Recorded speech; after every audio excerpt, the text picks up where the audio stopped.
What's up, y'all? It's Brian. So I've read over 200 books on business and marketing. And so here's my top 10. I'm going to get into it, get to you after the intro. Peace.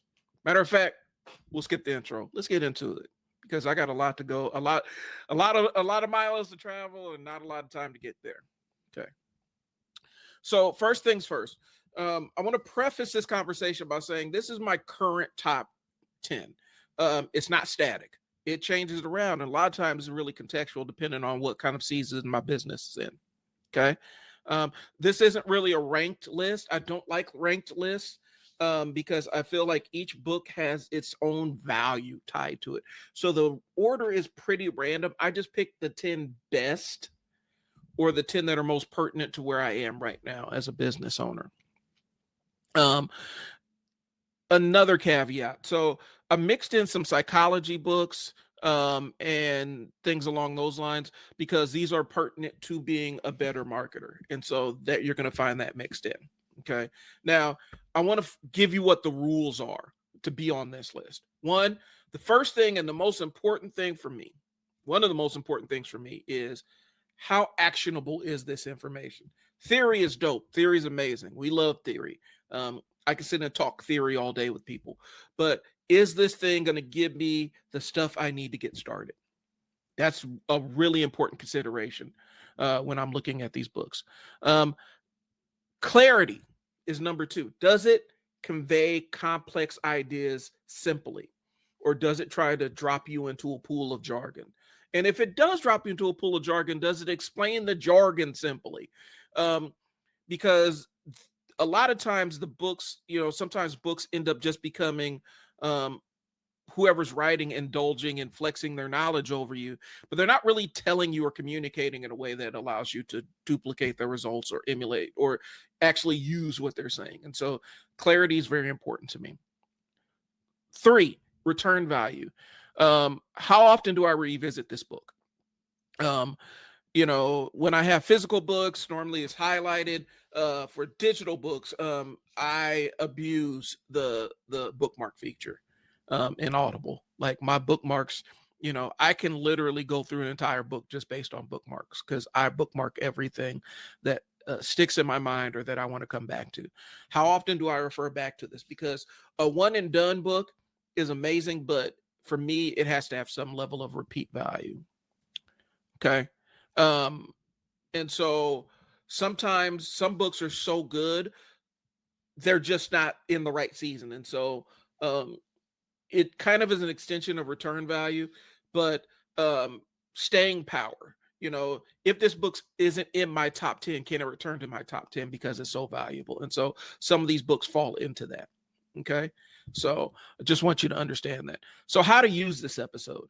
Um, if you're new, um, I would start with some of the groundwork, some of the more psychology driven books, and some of the selling relating books, because that's going to give you the framework to understand some of the other marketing stuff. There's one specific book that I'm going to list that should be pretty much, if you're an entrepreneur, should be your starting point. And I'll get into that. If you have teams or people under you, there's going to be some leadership books that I'm going to mention that talk about systems thinking and the learning organization. And so I'd rather you start there. Each book is a tool. It's not a trophy. Okay. So read, apply, and measure your results. And come back to me. If you have a recommendation, drop it in the comments. If you say, hey, Brian, this is BS, this book didn't do it for me, let me know. And I might have a better recommendation for you. But let's get into it. I'm about getting into the topic, and my ADHD will allow me to wander. So let's get into this thing. All right. So remember, this is not a ranked list, but there are certain books that I think you should start before anything else. If you are new to business, if you've never done business or done entrepreneurship, number one is probably the first place I would start. It is the Personal MBA by Josh Kaufman. Okay. Basically, this gives you an MBA overview of what a lot of people learn going to pursue their MBA. It's not a replacement. I don't believe that you can just supplant education. And I don't want to diminish people that have actually put in money to go to school to get their MBA. But this can give you working knowledge that you actually need as a business owner. Okay. MBA level fundamentals without the fluff, and models for value creation, finance systems, decision making. A lot of different things go into this book. You're going to find formulas so that you can figure out cash flow and things along those lines. It's a reference manual. Okay. It's meant for you to come back to. Talks about cash flow, pricing power, bottleneck. It's all in there. Okay. Using this book, you can audit your offer with with Kaufman's 5 parts of every business: value creation, marketing, sales, value delivery, and finance. Okay. Map out your biggest constraints. Like, there's a lot of good information here. This is what I would start with. This will be a foundational book if you've never done business before, or you've never worked closely with an entrepreneur, or you want to learn how to do some of these formulas and stuff.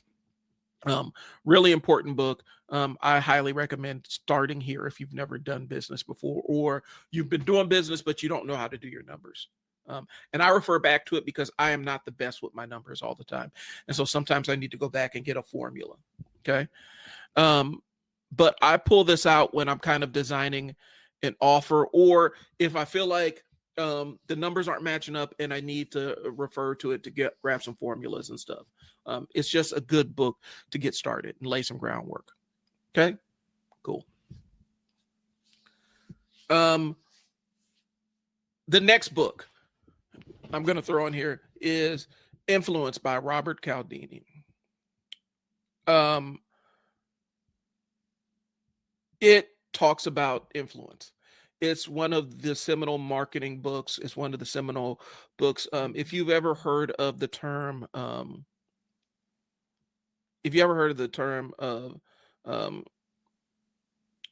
forgot what it is, ethical hacking. A lot of ethical hackers, a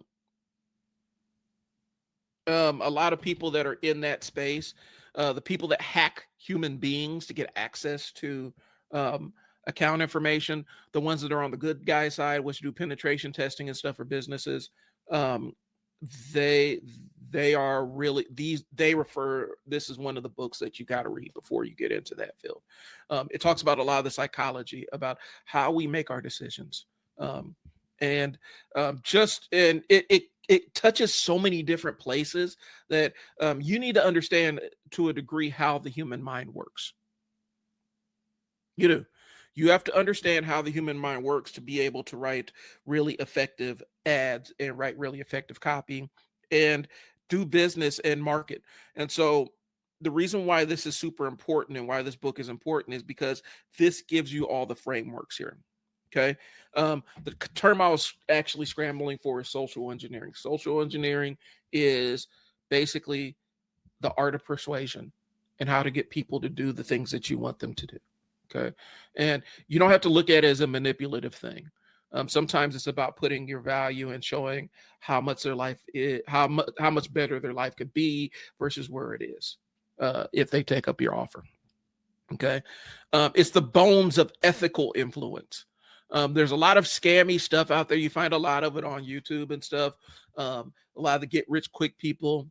The ones that have a bunch of seminars they want you to get into and stuff.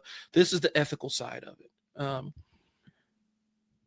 I use it to kind of help me evaluate my offers and to make sure that I'm kind of checking all the points to really make sure that I am presenting the most compelling offer.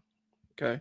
And so, like I said, for me, it's an important book just to get the framework and the mind state of how you're supposed to do this. Okay. And I know that I'm kind of going in a specific order, but some of this is groundwork and some of this is understanding how the human brain works. Okay. I got 2 for 1. This is a 2 for 1. This is Dave McRaney. You Are Not So Smart and You Are Now Less Dumb. These are books about cognitive science and cognitive distortions that we live under. You have to be aware of the biases that you're carrying around. And being aware of cognitive bias allows you to be a better marketer, a better business owner, because then you could see when you are going down rabbit holes and you are fooling yourself and seeing the world as you wish to see it as opposed to how it really is. Okay. And so it's a tour of the mental traps that we all fall into. All right. Sorry, I hit the mic. Apologize for that. Um, you'll stop assuming that people read or reason like you do. You'll stop assuming that your judgment is 100% unbiased. Okay. Um, it also adds a little bit of social, it also can help you understand when you are down a cognitive rabbit hole and you're not seeing the world for how it really is. Okay. Um, my landing pages got cleaner once I started paying to attention behind this and bias by default. And so, the cognitive biases and stuff like that are really important when you are learning some of this stuff. Hold on one second. I'm gonna take a pause for the calls. Hold on a second.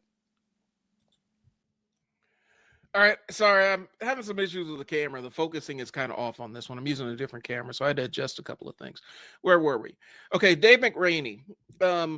He also has a podcast that accompanies these books. The You Are Not So Smart podcast, where he actually has conversations with a lot of cognitive scientists and stuff, and you get to kind of get on the bleeding edge of the science and stuff. Really interesting stuff, especially learning how people's minds work. Okay, the chapters are short and they define the cognitive biases, but they're short but engaging. And they're laid out in a way so that you can really connect the dots on there. Okay. Presents how misbeliefs form, how memories and perceptions fail, and how to spot or mitigate common reasoning traps. Really important stuff. Like I said, this is a 2-for-1. Spot number 4 is The Invisible Gorilla. Christopher Shabriz and Daniel Simons. It explains everyday illusions that mislead us: attention, memory, knowledge, confidence, cause, potential, using experiments and replications. It's all tied to selective intelligence. Okay. And so that's what a lot of this stuff is based on. A lot of the experiments are tied to selective attention. Really important so that you can kind of know that just because somebody's looking at you doesn't mean that they're paying attention to what you're saying. Just because we look at something doesn't mean we see it. Okay. Specifically with social media, just because somebody sees your post on social media advertising something doesn't mean they paid any attention to it. Okay. The central claim of the book is we miss more than we think and remember less than what we think, and feel certain that the facts are always justified. Okay. I would start with that group of books if you need some groundwork to understand some basic marketing things. And now we're moving more into the marketing side of things. Okay. Number 5, and I've actually done a couple of videos about this book. It's called Cashflow by Drew Eric Whitman. Okay. This is still in the psychology realm, but it's more towards selling and advertising things. Talking about how to organize your headlines, benefit stacking, proof elements, layout basics, things along those lines. And the most important thing it introduces is a life force 8. These are the core human drives that get people to do the things that they do. I've done extended videos about these. I'm not going to do it again on this one. You can go check it out. You'll see it on the channel. It's in the school. It's in my school. I have a whole layout of that, a whole section that talks about this stuff. But it's really an important book to help you realize why people buy the things that they buy. Okay. Number 6, The Conversion Code by Chris Smith. This is a step-by-step handbook for digital lead gen. And I believe he's on the 2nd or 3rd edition. So this book does get revised as technology comes out. This is probably the most actionable book I've ever read. He tells you exactly what to do. And this is like the handbook for getting started with digital marketing. Generating leads, capturing forms, landing pages, appointment setting, CRM stuff. It's all in this book. Even some of the basics on how to design your website so it visually looks compelling enough for people to want to stay on it. Okay. There are scripts, talks about cadence structuring, measurement processes, guidance, All this stuff is, and he constantly updates it for modern platforms. The Conversion Code by Chris Smith is a must read. If you're in the digital marketing space, you got to read it. Okay. Number 7, Buy Now by Rick Cesari with Ron Lynch. This book is really interesting. It's kind of a history book, but it also goes into some of the psychology of infomercials. Talks about the rise of the modern infomercial and how it kind of took root. And so some of the things you're going to see is they're talking about the campaign for the George Foreman grill, the Juice Man Juicer. And it talks about the what happened behind the scenes. OxyClean is another one they talk about. It's case study driven. Looks at what we call direct response marketing. For those that don't know, direct response marketing is getting your audience to raise their hand and kind of identify as people that have a specific problem that you can solve, and then selling directly to that problem. One of the most tried and true ways to keep your marketing budget in line, instead of shotgun blasting your message in front of a bunch of people who do not care. Okay. And it's kind of how a lot of service businesses get started and get their legs under them. Okay. But it breaks down how the campaigns were conceived, tested, and scaled. Really good information. It ties into some of the stuff that you'll find in the Conversion Code and some of the stuff you find in cash advertising. Okay.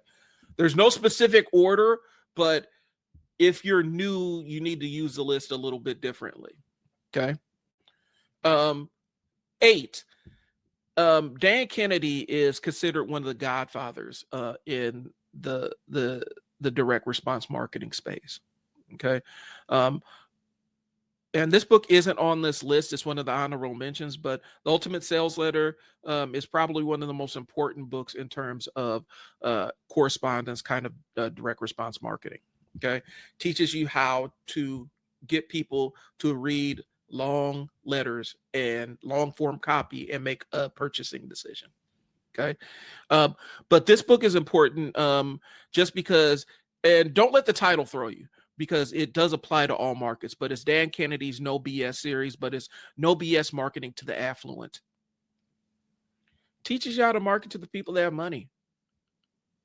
And create and design services for the people that can afford to pay you what you're asking. It kind of breaks down a little bit of social psychology about how people of means perceive the world, and allows you to market directly to them. Okay. It really does lean heavily into direct response fundamentals across channels, positioning, offer architecture. That one is a tongue twister for me. Media selection, list building.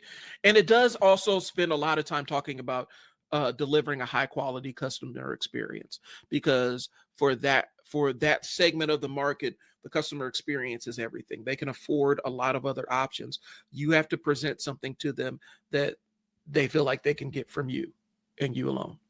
Okay. But it goes into buyer psychology and message and offer design. And so I would say that this is that's a very important book. And like I said, it gave me a lot of good information. Okay. Number 9, Profit First. This book is important when you start making money. It basically gives you, and it's by Mike Michalowicz. And he's done books that are very niche specific. And so one of the ones that I'm reading for one of my businesses is Profit First for Gym Owners. Okay. And it teaches you how to organize your cash flow to make sure that you're getting paid first out of your business. Very important stuff. I'm not even going to belittle it by trying to give you too many details. You actually got to sit down and consume this one. Teaches you how to structure your bank accounts, how to manage your cash flow, and all that other stuff. It's basically a cash operating system. Okay. And reframes accounting to force profitability and really enforces discipline without enforcing discipline. You set up your system so that you don't have to be as regimented. Good book. I strongly recommend Profit Time. Sorry, it's Friday afternoon. I strongly recommend Profit First. Wow, my tongue completely just decided that it was going to say something else that my brain was not on. Okay. 10, The Fifth Discipline and Dance of Change. This is another 2-for-1. This is by Peter Senge. The Fifth Discipline is about the learning organization and systems theory, how things connect to one another, how when you cast this stone into the water, you get a chance to see how the ripples go. Okay. Really high level stuff, but really effective if you're managing other people. Okay. Because a lot of times when we get and we're doing business, it's really easy to just focus on what we got going on in our own heads and not spend too much time thinking about customers and how they're experiencing our offers. And so this book is important because it gets you thinking about cause and effect in a way that the human brain is not really designed to perceive cause and effect. Um, and we're not good. The longer time between something happening and an effect or a consequence, the longer the gap is, the harder time the human brain has to track it. If that makes sense. All right. Dance of Change is also another book. Both of these are the two. This is the 2-for-1. So it's the Fifth Discipline and the Dance of Change. Patterns and obstacles that stall change efforts. And if you got to pivot, things that are going to stall you from pivoting, especially when you have people that work with you or work for you. Okay. Gives you practical roadmaps to sustain momentum. But both of these books are really important in my. They've helped me out in my They helped me out in my professional life. When I was managing, I had 40, 50 staff that I had to that had reporting to me and stuff. When I was in the corporate world, but it also allowed me to understand and see the forest for the trees a lot of times. Okay. But it talks about mental models, how to build a shared vision, team learning, and systems thinking. Really important series of books. Peter Senge is amazing. And so I highly recommend that book. So that was the 10th one. Those are the 10th one, number 10. Now, here are my honorable mentions. And like I said, the way a book becomes an honorable mention is it can get slotted in to any one of these layers. It can get slotted in anywhere. And so sometimes one book will drop off in terms of what season of business I'm in, and another book will slide right in its place. Okay. Honorable mentions. Save the Cat writes a novel by Jessica Brody. Save the Cat is a book for screenwriters. They took the Save the Cat book and made it for writing a novel. This is storytelling, y'all. It deconstructs a lot of the frameworks that are present in a lot of the fiction stories that we read. And then a lot of nonfiction stories, because when you start getting into it, a lot of times engaging nonfiction stories are still structured with a fictional kind of methodology just to keep our brains engaged. Okay. And so, because life is about pretty much your life, you may encounter like a million different micro events that happen on a daily basis, right? You can't log every single one of those. And so when we tell non-fictional stories, sometimes we still have to use some fiction elements, not changing the facts, but just from a structural standpoint to keep the mind going and engaged in the story. But Save the Cat writes a novel is one of the best books I've read about the structure of storytelling. And then On Writing by Stephen King is one of the best books about the philosophy of writing and composing compelling stories. As a marketer, as a business owner, you have to be your chief marketer, and you have to be able to tell a compelling story in order to get people to purchase from whatever you're selling. And so On Writing is one of the best books about the philosophy of constructing a story that I've ever read. And I'm not the only one. There are writers and a lot of academics and things like that. They say this is one of the single best books on writing that you'll ever read. Okay. And so Stephen King, On Writing, highly, highly recommended. And last but not least, and I'm probably going to be doing a follow-up because other books are just popping into my brain as I'm talking to y'all. The E-Myth Revisited by Michael Gerber. Basically, this is an instructional book about managing a business. And if you've ever heard the phrase work on your business as opposed to in your business, it comes from the E-Myth by Michael Gerber. Okay.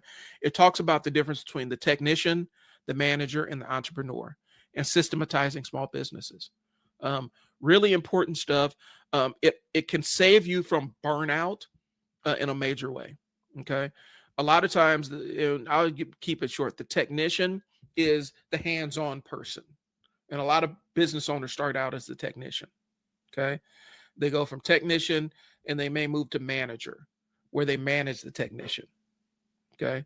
But then you have the entrepreneur who his job is also to see the future and make sure that they're managing the manager and make sure the manager is managing the technician.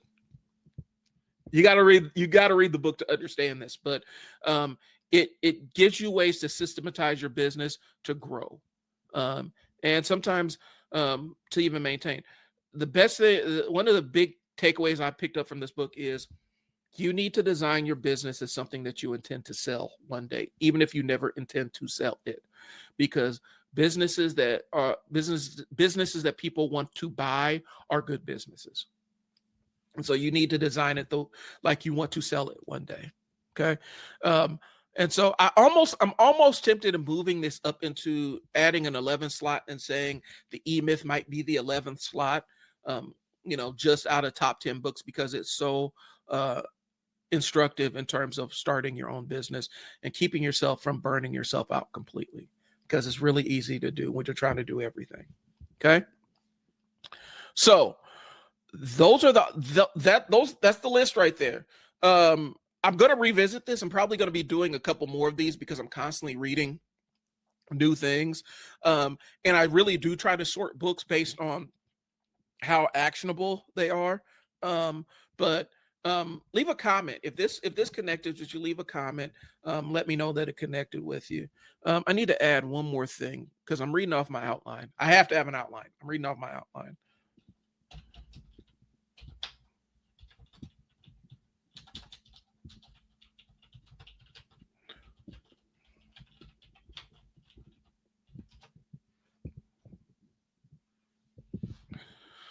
So, but yeah, if you have any recommendations, drop them in here. If you guys are interested in like having, these kind of conversations about marketing books and stuff like that, I have that in my school. The Unstuck Session School is really, it's called the Entrepreneur's Toolkit, and really it's about giving business owners or aspiring business owners, aspiring entrepreneurs, the tools they need to be successful. And it can start from you just having an idea and you just say one day you want to start a business.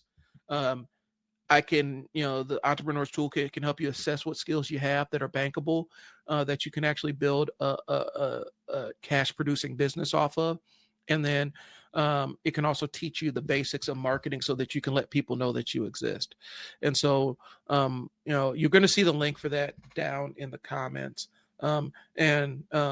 Hopefully, there's some benefit if you've watched this long. Hopefully you've gotten something from me. And so you can get more from me, from my school community. I really tried to focus on making sure that it's cost effective for you, because I believe that the value is going to demonstrate itself. And if you're interested in more hands-on, I do have consultation hours and things like that, but you'll find all those details in my school community. So I do appreciate y'all tuning in. If you got any questions or anything, go ahead and leave them in the comments. I'll try to be in the comments section once I post this. But if you got anything come up, I'll be checking in on it. And the thing is, I want you guys to take this away at the end of the day. If a book doesn't change what I do, it doesn't make this list. And if a book, if we're talking about utility of it, because sometimes you read for pleasure, and that's fine. I read for pleasure all the time.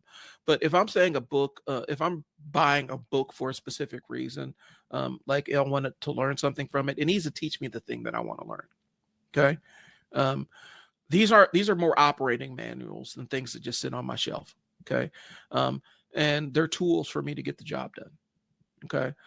There's a lot of jargon heavy books out there, people that are just writing books because they want to have their name in something, and that's fine and dandy.